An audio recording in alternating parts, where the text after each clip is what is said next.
ಜೊಲ್ಲು ರಸ ಉತ್ಪಾದನೆ ಆಗ್ತದೆ, ಸಲೈವ ಉತ್ಪಾದನೆ ಆಗುತ್ತೆ. ಅದು ಏನು ಮಾಡುತ್ತೆ, ನಾವು ಬಾಯೊಳಕ್ಕೆ ಇಟ್ಕೊಂಡಂಥ ಆಹಾರನ ನಾಲ್ಗೆಯಿಂದ ತಿರುಗಿಸ್ತೀವಿ, ಹಲ್ಲಿನಿಂದ ಜಿಗಿತೀವಿ.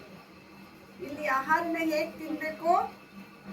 ಘನ ಆಹಾರವನ್ನು ದ್ರವವಾಗಿ, ದ್ರವ ಆಹಾರವನ್ನು ಘನವಾಗಿ ತಿನ್ನಬೇಕು. ಹಾಗಂದ್ರೆ ಏನಂತ ಅಂದರೆ, ಇವಾಗ ಘನ ಆಹಾರ ರೊಟ್ಟಿ ಬಾಯಿಗೆ ಹಾಕ್ಕೊಂಡೆ, ನಾನು ರೊಟ್ಟಿನ ಏನು ಮಾಡಬೇಕು, ನನ್ನ ನಾಲಿಗೆ ಮತ್ತು ಹಲ್ಲಿನ ಜೊತೆಗೆ ಅದನ್ನು ರುಬ್ಬಿ ಚೆನ್ನಾಗಿ, ಹೆಂಗೆ ನಾವು ಮಿಕ್ಸಿನಲ್ಲಿ ರುಬ್ಕೊತೀರಾ ಮಸಾಲೆ ಪದಾರ್ಥ ಹಾಕಿನೇ ರುಬ್ಬು ಅಗದು ನಾಲಿಗೆಯ ಒಂದು ಜೊಲ್ಲು ರಸದ ಜೊತೆಗೆ ಸೇರಿ ಅದು ಲಿಕ್ವಿಡ್ ಫಾರಮ್ ಆಗುತ್ತೆ.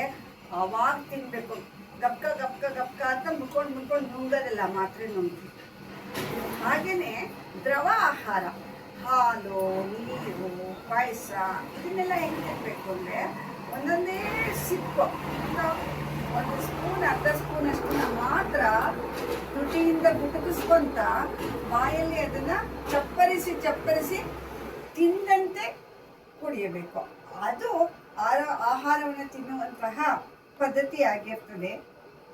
ಮತ್ತು ಯಾವಾಗಲೂ ಸಸ್ಯಜನ್ಯವಾದ ಆಹಾರವನ್ನೇ ನಾವು ತಗೊಳ್ಬೇಕು. ಅದರಲ್ಲೂ ಸಸ್ಯಜನ್ಯ ಆಹಾರದಲ್ಲಿ ಯಾವುದನ್ನು ನಾವು ನೇರವಾಗಿ ತಗೊಳ್ಬಹುದೋ ಅದನ್ನು ನೇರವಾಗಿ ತಗೊಳ್ಳೋದೇ ತುಂಬ ಒಳ್ಳೆಯದು. ಉದಾಹರಣೆಗೆ ಸೌತೆಕಾಯಿ, ಹಣ್ಣುಗಳು, ಕೆಲವು ತರಕಾರಿಗಳು ಅದನ್ನು ಹಸಿ ತಿನ್ಬಹುದು, ಅದನ್ನು ಬೇಯಿಸಬೇಕಾದ ಅವಶ್ಯಕತೆ ಇಲ್ಲ. ಹಾಗೆಯೇ ಕೆಲವು ಧಾನ್ಯಗಳನ್ನು ಇಂತಿಷ್ಟು ಸಮಯದಲ್ಲಿ ಬೇಯಿಸಬೇಕು, ಹೀಗೆ ಬೇಯಿಸಬೇಕು ಅಂತ ಇರುತ್ತೆ. ನಮ್ಮ ಆರೋಗ್ಯದ ದೃಷ್ಟಿಯಿಂದ ನಾವು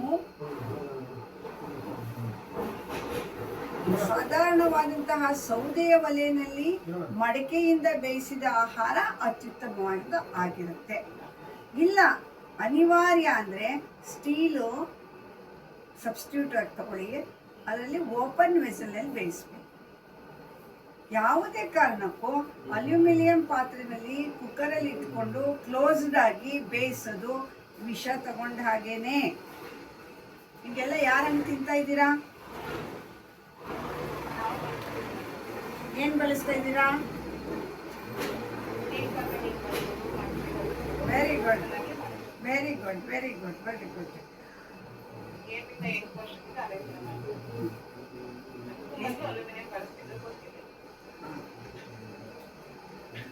ಅಲ್ಯೂಮಿನಿಯಂ ಭಾರತಕ್ಕೆ ಪರಿಚಯ ಆದಿದ್ದು ಬ್ರಿಟಿಷರು ಸ್ವತಂತ್ರ ಹೋರಾಟಗಾರರನ್ನ ಜೈಲಿನಲ್ಲಿ ಇಟ್ಟಾಗ ಅವರಿಗೆ ಅಲ್ಯೂಮಿನಿಯಂ ಪಾತ್ರೆಯಲ್ಲಿ ಊಟ ಹಾಕಿ ಅವರಲ್ಲಿದ್ದಂತಹ ಶಕ್ತಿಯನ್ನು ಕುಂದಿಸ್ತಾ ಇದ್ರು. ಅವನು ಜೈಲಿನಿಂದ ಹೊರಗಡೆ ಬರೋ ಅಷ್ಟೊತ್ತಿಗೆ ಅಯ್ಯೋ ಈ ದೇಶನೂ ಬೇಡ, ಈ ಸ್ವತಂತ್ರನೂ ಬೇಡ ಅನ್ನುವ ಒಂದು ಹೇಡಿಯ